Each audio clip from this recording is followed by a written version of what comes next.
पुरानी बात नहीं। बरसाने में एक सेठ रहते थे, उनके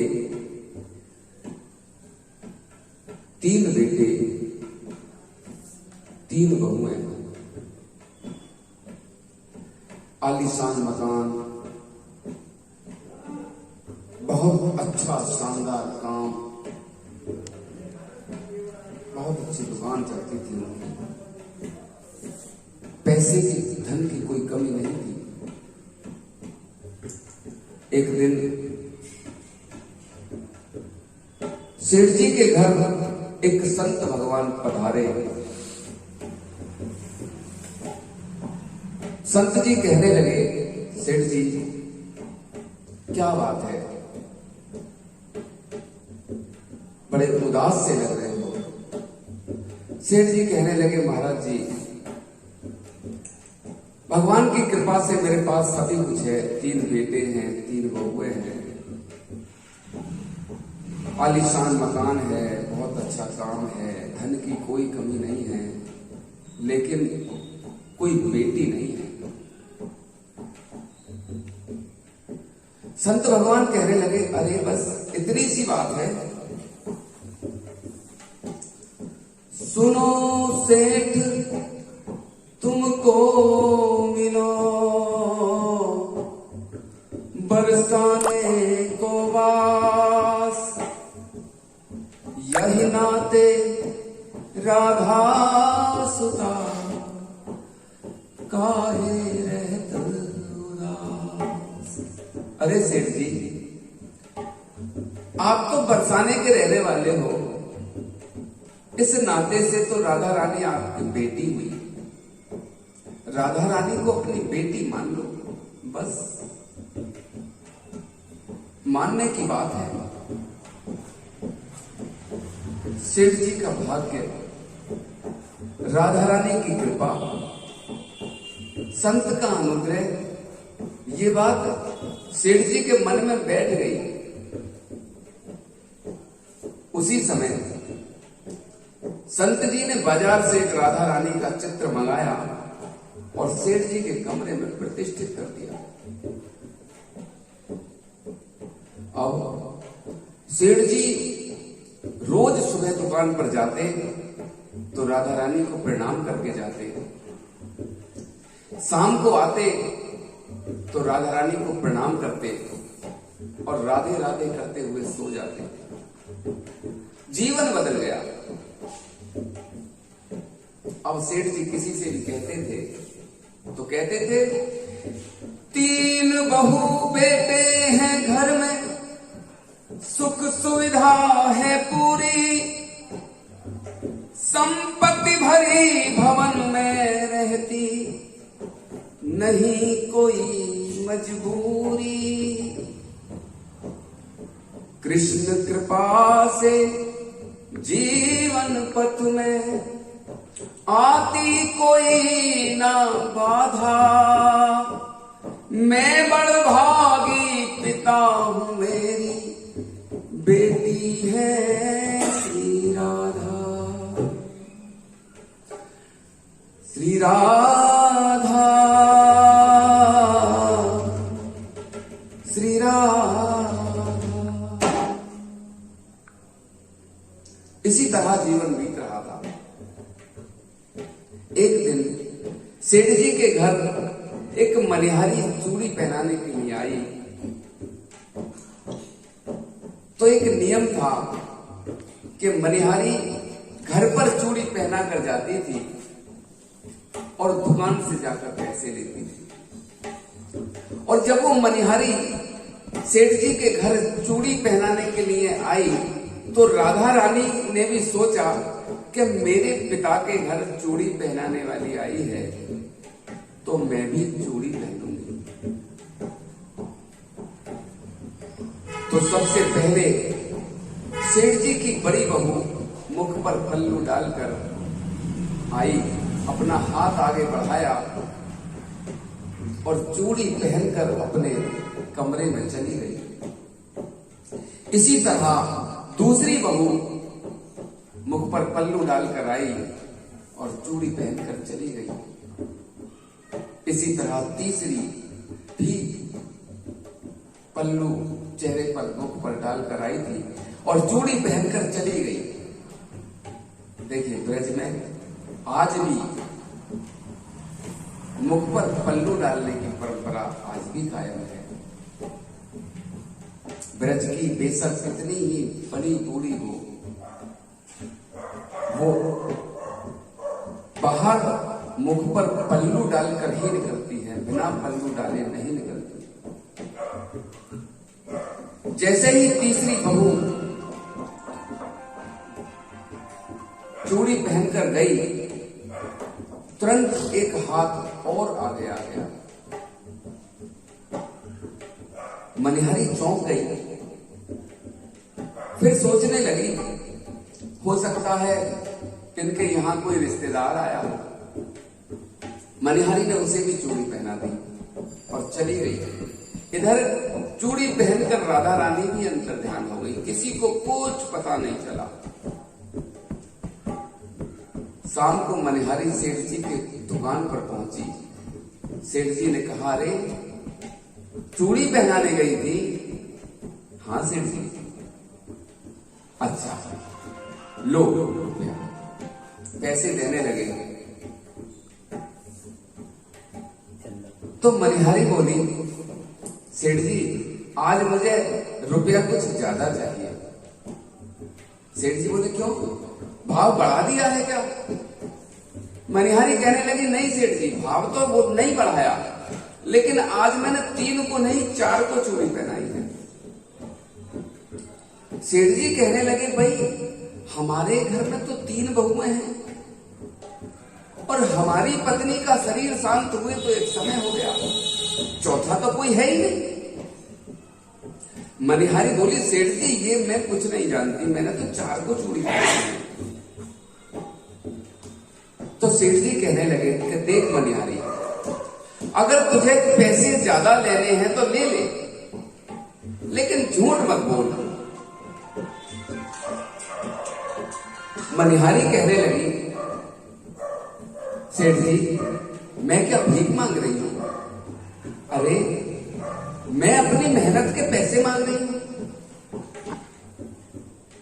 सेठ जी कहने लगे, अच्छा ठीक है, मैं पहले घर पर पता करूंगा कि चौथा कौन था, तब पैसे दूंगा तुझे।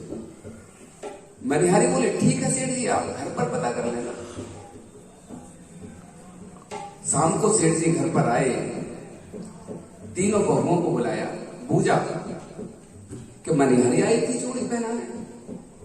बोले हाँ आई थी। और वो चौथा कौन था? तो बहू बोली, चौथा तो कोई नहीं था, हम 3 ही थे। सेठ जी बोले, तभी तो हम कहें चौथा कोई है ही नहीं। सेठ जी अपने कमरे में चले गए। बड़ी बहू भोजन की थाली ले आई। सेठ जी ने राधा रानी को भोग अर्पण किया और भोजन करके राधे राधे करते हुए सो गए। शाम को, रात को सपने में राधा रानी आई। तो सेठ जी ने देखा राधा रानी बड़ी उदास है। सेठ जी कहने लगे, बेटी आज ये उदासी का कारण? तो राधा रानी कहने लगी कि मेरी उदासी का कारण आप हैं। सेठ जी बोले, मैं? वो कैसे, क्या हुआ बेटी? तो राधा रानी कहने लगी, सपने में प्रकट होए ब्रज भानु की दुलारी बोली, कन्या बनाई तात नात ना निभाया। आपने मुझे बेटी तो बनाया, लेकिन रिश्ता नहीं निभा सके। सेठ जी कहने लगे, क्यों बेटी, क्या हो गया? तो राधा रानी कहने लगी कि चूड़ी पहन ली मैंने, जान के तुम्हें है तात, पर आप मनिहारी को मोल ना चुकायो। मैंने आपको पिता जानकर चूड़ी पहन ली, आपने मनिहारी को पैसे नहीं लिए। सुनकर सेठ जी रोने लगे, स्वप्न में ही रोने लगे। रोते रोते बोले, बेटी मैं भूल गया, मुझसे भूल हो गई। तो राधा रानी कहने लगी, 3 बहू याद किंतु बेटी नहीं याद रही। कहत श्री राधिका को ही अभर आयो। और कैसी भई दूरी, कहो कौन मजबूरी। हाय आज 4 चूड़ी काज मोही बिसराया। राधा रानी रोने लगी, कहने लगी, पिताजी आपको 3 बहुएं तो याद नहीं, लेकिन बेटी की याद नहीं आई। और ऐसी क्या मजबूरी हो गई कि आपने 4 चूड़ियों के लिए मुझे भुला दिया। सेठ जी की रोते रोते आंखें खुल गईं। आंखें तो खुल गईं, लेकिन आंखों से बहने वाला नीर नहीं रुका, रोते रहे। उसी समय सेठ जी ने रुपया अपनी जेब में डाला और मनिहारी के घर पहुंच गए। दरवाजा खटखटाया, मनिहारी ने दरवाजा खोला। उसने देखा, अरे सेठ जी आप। तो 2 नैन जल से भरे, मुख से कड़े न बोल। मनिहारी के पाए पर लगे चुकावन को। सेठ जी के मुख से आवाज नहीं निकल रही थी, आंखों में आंसू भरे हुए मनिहारी के पैरों में गिर गए। कहने लगे, मनिहारी मैं अपनी बेटी की चूड़ी पहराई के पैसे देने के लिए आया हूं, बता मैं तुझे क्या दूं। मनिहारी कहने लगी, सेठ जी क्या हुआ, मैं कुछ समझी नहीं। मनिहारी की समझ में कुछ नहीं आया। तो सेठ जी कहने लगे, धन धन भाग तेरो मनिहारी, तो से बड़ भागी नहीं कोई संत महंत पुजारी। धन धन भाग तेरा मनिहारी।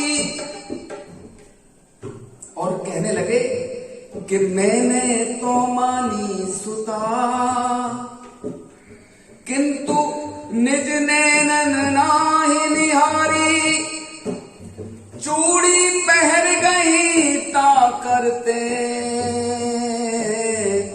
श्री वृषभान दुलारी। सेठ जी कहने लगे कि राधा रानी को मैंने अपनी बेटी माना, लेकिन कभी इन नेत्रों से उसका दर्शन नहीं किया। मनिहारी तू धन्य है, वो वृषभान किशोरी राधा रानी तेरे हाथों से चूड़ी पहन कर गई। और कहने लगे कि बेटी की चूड़ी पहराई देऊ जाऊं बलिहारी। जन राजेश जोर कहे विनयवर, क्षमियो चूक हमारी। क्षमियो चूक हमारी। सेठ जी हाथ जोड़कर कहने लगे, मनिहारी तू मेरी कल की भूल को क्षमा करना, और तू बोल मैं अपनी बेटी की चूड़ी पहनाई में तुझे क्या दूं। अब जब मनिहारी की समझ में ये बात आई तो कहने लगी कि अरे मन, जब तो है मिलो अमोल धन, अब का मांगे मोल,